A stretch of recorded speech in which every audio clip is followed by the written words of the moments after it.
Chapter 14. That night, as Stanley lay on his scratchy and smelly cot, he tried to figure out what he could have done differently. But there was nothing he could do. For once in his unlucky life, he was in the right place at the right time, and it still didn't help him. "You got it?" he asked X-Ray the next morning at breakfast. X-Ray looked at him with half-open eyes behind his dirty glasses. "I don't know what you're talking about," he grumbled. "You know," said Stanley. "No, I don't know," X-Ray snapped. "So just leave me alone, okay? I don't want to talk to you." Stanley didn't say another word. Mr. Sir marched the boys out to the lake, chewing sunflower seeds along the way and spitting out the shells.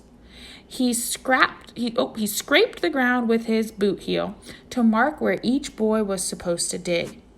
Stanley stamped down on the back of the blade of his shovel, piercing the hard, dry earth. He couldn't figure out why X-Ray snapped at him. If he wasn't going to produce the tube, why did he make Stanley give it to him? Was he just going to keep it? The tube was golden color, but Stanley didn't think it was real gold. The water truck came a little after sunrise. Stanley finished his last drop of water and stepped up out of his hole. At this time of day, Stanley sometimes could see some distant hills or mountains on the other side of the lake. They were only visible for a short while and would soon disappear behind the haze of the heat and dirt. The truck stopped and the dust cloud drifted past it. X-Ray took his place at the front of the line. Mr. Podensky filled his canteen. "Thanks, Mom," X-Ray said.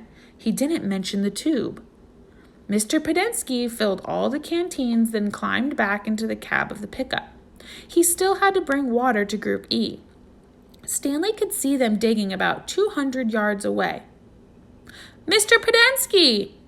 X-Ray shouted from his hole. "Wait! Mr. Podensky, I think I might have found something." The boys all followed Mr. Podensky as he walked over to X-Ray's hole. Stanley could see the gold tube sticking out of some dirt on the end of X-Ray's shovel. Mr. Podensky examined it and took a long look at its flat bottom. "I think the warden is going to like this." "Does X-Ray get the day off?" asked Squid. "Just keep digging until someone says otherwise," Mr. Podensky said. Then he smiled. "But if I were you, Rex, I wouldn't dig too hard." Stanley watched the cloud of dust move across the lake to the cabin beneath the trees. The boys in Group E were just going to have to wait.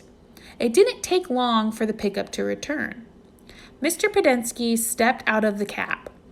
A tall woman with red hair stepped out of the passenger side. She looked even taller than she was since Stanley was down in his hole. She wore a black cowboy hat and black cowboy boots, which were studded with turquoise stones. The sleeves on her shirt were rolled up and her arms were covered with freckles, as was her face. She walked right up to X-Ray. "This where you found it?" "Yes, ma'am." "Your good work will be rewarded." She turned to Mr. Podensky. "Drive X-Ray back to camp. Let him take a double shower and give him some clean clothes. But first, I want you to fill everyone's canteen." "I just filled them a little while ago," said Mr. Podensky. The warden stared hard at him.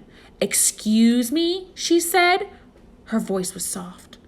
"I just filled them when Rex—" "Excuse me," the warden said again. "Did I ask you when you last filled them?" "No, but it's just—" "Excuse me." Mr. Podensky stopped talking. The warden wiggled her finger for him to come to her.